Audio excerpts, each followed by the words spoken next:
हैरानी की बात है कि हमारे देश में भी कुछ गिने चुने लोग ऐसे हैं जो ऐसे वक्त में भी सियासी बातें कर रहे हैं, लोगों को गुमराह कर रहे हैं।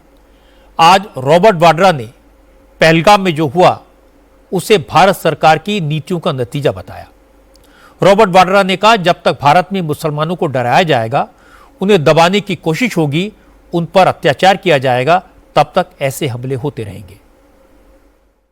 हाल ही मैंने दो हफ्ते पहले मैंने भी जो गलत हो रहा है मुसलमानों के साथ, कि जब वो अपनी प्रार्थना करते हैं और अगर जहाँ मस्जिद में करते हैं और अगर बड़े तादाद में लोग होते हैं और वो बाहर रोड पे आना पड़ता है उनको, तो उनको रोक दिया जाता है या छतों पे रोक दिया जा रहा है कि आप यहाँ प्रार्थना नहीं कर सकते, या मस्जिदों का सर्वे हो रहा है कि हो सकता है कोई मूर्ति मिल जाए या कुछ भी ऐसे हो जाए जो संभल वगैरह में हो रहा है। और अगर आप बाबर या औरंगजेब की बात करते हैं तो माइनॉरिटीज़ को दुख लगता है, उनको दुख महसूस होता है।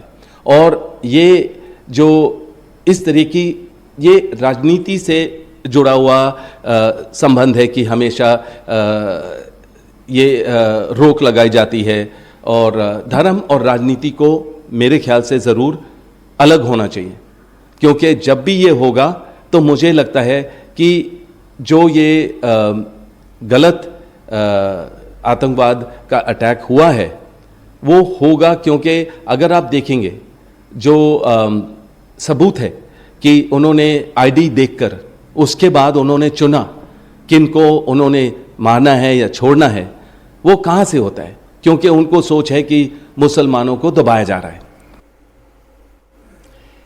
दहशतगर्दी के जिस सवाल पर सारा देश एक है, जिस आतंकवादी हमले पर सारे राजनीतिक दल एक साथ हैं, वहां रॉबर्ट वाड्रा ने किस कदर बेसिर पैर की बात की, यह मैंने आपको सुनवाया। क्या रॉबर्ट वाड्रा आतंकवादी हमले को जस्टिफाई करना चाहते हैं? क्या वो हमला करने वालों को बहाना देना चाहते हैं, एक्सक्यूज देना चाहते हैं? उनके पास इस बात का क्या सबूत है कि देश में मुसलमानों पर जुल्म किया जा रहा है, इसलिए आतंकवादियों ने हिंदुओं को टारगेट करके मारा?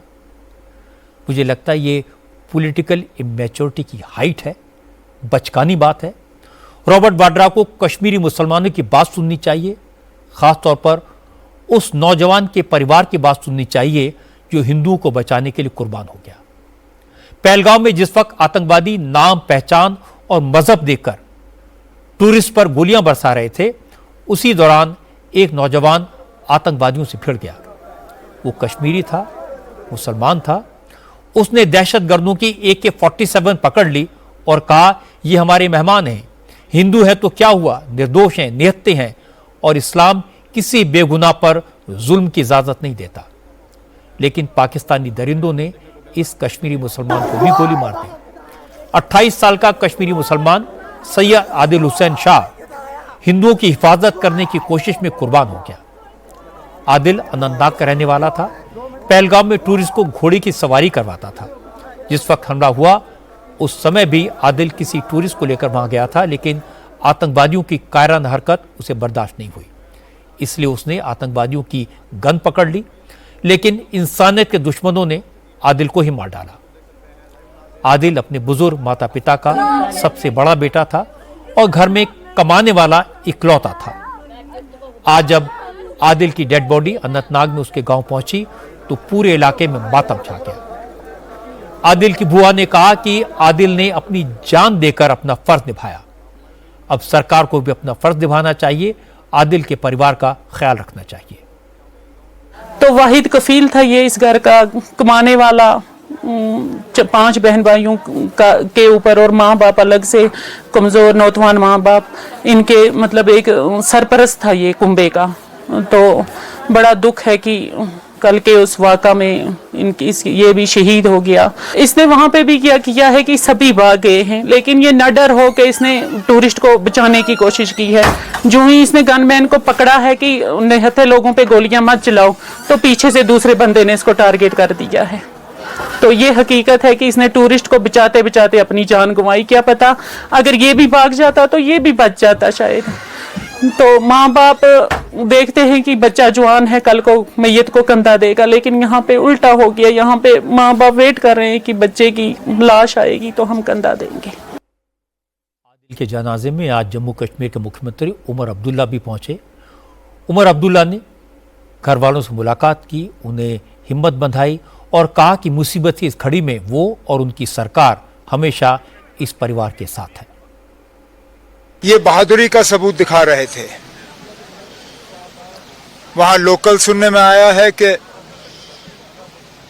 ये एक शख्स थे जिन्होंने हमले को रोकने की कोशिश की